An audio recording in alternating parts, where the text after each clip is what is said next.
Hey everyone, it's Schmuckles. Don't mind my hair, I just woke up. There's a lot of really crazy evidence out there that Chucky could have been teased in Dead by Daylight through the new DBD Haddonfield map. Before we jump into this video, I wanted to quickly talk about the last video that I posted on my channel. I went through the entire history of the Candyman and Dead by Daylight speculations and kind of drama that's been happening in the DBD community throughout the years in Dead by Daylight. I tried to edit it kind of similar to a MatPat FNAF kind of theory video, so make sure to check it out if you haven't already. I'll link it above and I'll link it at the end of this video as well. It's a really fun and in-depth research video. I will say, when I first saw this tweet from this user on Twitter, I was pretty skeptical. A big shout out and thanks to Plum for bringing this to my attention. Thank you very much. I wanted to make sure that I wasn't being trolled again, and I'm actually going to prove to you guys that this is not a troll in this video. So apparently there was a doll that closely resembles Chucky that was found on the new DBD Haddonfield map. I searched every single room looking for this doll and I really couldn't find it. And then I went through the Michael Myers house with Claire Redfield and I found the doll. And I was shocked. I was like, oh my gosh, this doll's real. There it is. So when comparing this doll to what Chucky actually looks like, you can see that obviously they both have red hair. They seem to approximately be the same size. The colors of the clothes are slightly different, but like the overalls and the way that the clothes are put on the doll seem pretty similar to Chucky. So when I first saw this, I was like, yeah, that kind of looks similar to Chucky. It doesn't look exactly like Chucky, but obviously if they placed something that looked exactly like Chucky, everyone would have their eyes on that and figure that out right away. This could be something that's maybe planted there as like a teaser or clue for what's to come. In the back of my mind, I'm like, there's not really enough evidence to really make this a full video on my channel. Like, that could have been a doll that was just kind of planted there by the art team. They work on this doll, they plant it there just because it kind of makes sense with the aesthetic of the DBD Haddonfield map, right? We know that DBD renewed the Halloween license, which comes from Compass International Pictures, on January 28th, 2021. They probably used this to start redoing the map right around this time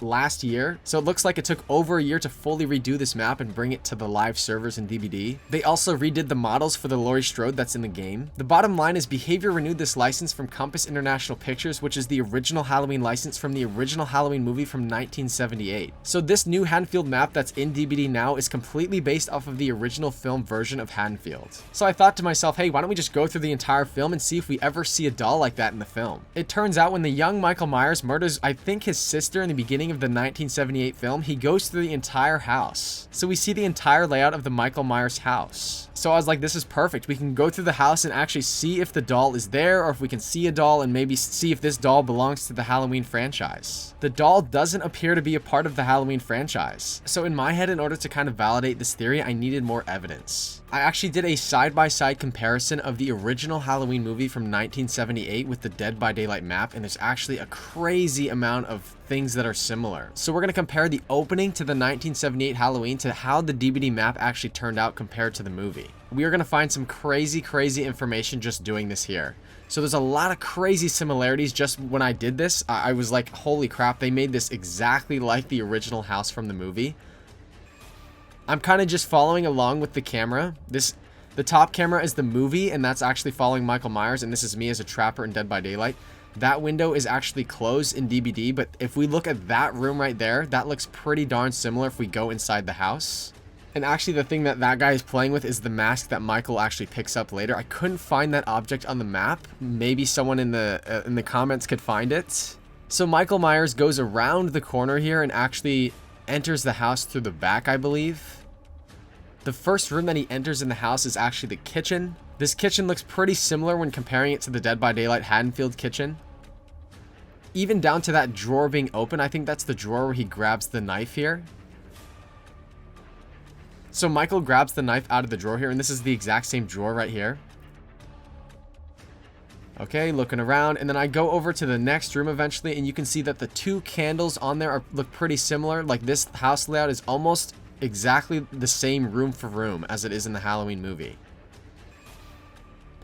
And this room right here, look how similar everything is in this room compared to the actual original Halloween movie. We have a TV in the corner, we have a rocking chair, and we have a couch with the exact same design on it. This is no doubt because they did all this through the Compass International Halloween license, so they were able to make everything almost exactly the same as it was in the original movie. We even have a fire truck on the ground in the DBD Haddonfield as well as the original movie. So everything is exactly the same. The rug on the ground looks similar as well, and that window is where the vault is actually in DBD. But there is no doll on the ground in the original movie, so that thing is added in by Behavior. Everything we've seen up to this point, and what I'm going to show you, we're going to continue going through the house, is exactly the same as it is in the movie, except Behavior added in that doll. That doll is not in any of the opening shots of the movie. It's not on the ground and anywhere in the house that I can find in the movie, which means that Behavior planted in that doll. Why would they randomly decide to plant in a doll in the house like that? I was thinking, like, if this doll is a part of the Halloween franchise, how would that make sense with this story? And the thing is, it'd probably be like a doll that a kid would play with, so maybe that's Michael Myers' doll or something like that. But the fact of the matter is, most things are in the exact same position in the house in the movie as it is on the DBD map, except the doll is definitely added in. Let's continue going through the house, and I'll further prove to you how exactly similar this is to the movie. Okay, so we go through the house, and even the picture on the wall there is exactly the same in DBD as it is to the Haddonfield in the original movie. The stairs are a bit wider in DBD, probably just so the killer and survivor can both fit going up and down the stairs so nobody can really body block, and also the trapper can't make that a pinch point. So the stairs are definitely wider in DBD. So we go up the stairs. So they're going up the stairs in the Halloween movie. It's actually a lot brighter in DBD than it is compared to the original scene from the movie here.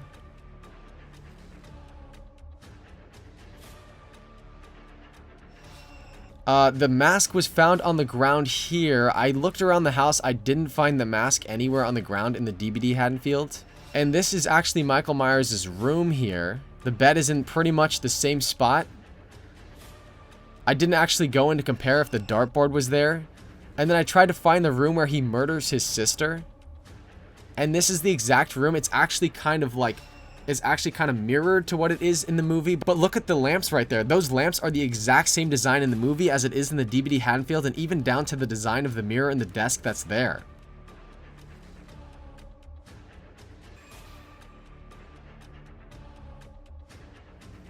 So the bottom line is that this map is almost exactly the same in the DBD Haddonfield as well as the original movie. And again, that makes complete sense because the license was taken from the original movie. So my question is, where did that doll come from and why is that doll planted by Behavior there? Behavior has a fabulous art team. Everything was created to look super similar, and there's a ton of attention to detail on this map. Whoever designed the doll or why they designed the doll and why they put it there, I'm not really sure. It's kind of really suspicious, and it kind of makes sense with previous clues that we've seen that teases future chapters. Like for example, Polyester discovered this shortly before the Pinhead chapter. When examining a dartboard in the Clown Circus on the Crotus Print Asylum map, and comparing it to a picture that Dead by Daylight released, they actually planted a pin in the teaser to tease Pinhead. So they've been known to place objects on maps to tease upcoming content. I've never seen anything planted inside of the live game to tease upcoming content, but this map was just reworked, so maybe they're trying to do new teasers like that or something like that. What are your thoughts on this theory? Like, do you think Dead by Daylight's actually teasing Chucky here? Or do you think I'm stretching information? Because when I first saw that tweet, I was like, that kind of looks like a stretch, and then I did the research and it's actually pretty compelling evidence here. So when you put all the pieces of this theory together, I think it makes a pretty compelling case that Chucky may have been teased to come into Dead by Daylight. We know that chapter 24 is almost certainly an original killer, so Chucky probably wouldn't be coming in for the anniversary chapter, which begs the question of why wouldn't they do that if they have the Chucky license? Maybe they just got the Chucky license, I'm not really sure. I'm still putting the pieces together for this, but I'll definitely post more videos as more information comes out about this. Make sure to like this video and subscribe to the channel if you want content like this recommended to you by YouTube. Make sure to check out the previous video on my channel if you haven't already. Thank you so much for watching this video. I'll see you in the next one.